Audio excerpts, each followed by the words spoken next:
ബഷീറിന്റെ ഏത് കൃതിയിലെ കഥാപാത്രമാണ് മണ്ടൻ മുത്തപ്പ? ശബ്ദങ്ങൾ: മുച്ചീട്ടുകളിക്കാരന്റെ മകൾ, ഭാർഗവീ നിലയം. ഉത്തരം: മുച്ചീട്ടുകളിക്കാരന്റെ മകൾ.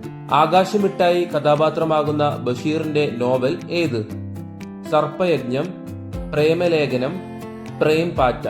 ഉത്തരം: പ്രേമലേഖനം. ബഷീറിന്റെ വിശ്വവിഖ്യാതമായ മൂക്ക് എന്ന ചെറുകഥ പ്രസിദ്ധീകരിച്ച വർഷം ഏത്? 1954, 1955, 1956, 1954. 1993 ബഷീറിനോടൊപ്പം വള്ളത്തോൾ പുരസ്കാരം പങ്കിട്ട സാഹിത്യകാരി ആര്?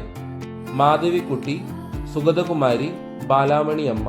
ഉത്തരം: ബാലാമണിയമ്മ. ബഷീറിന്റെ ആത്മകഥയായ ഓർമ്മയുടെ അറകൾ എന്ന കൃതി പ്രസിദ്ധീകരിച്ച വർഷം 1977, 1973, 1979. 1973.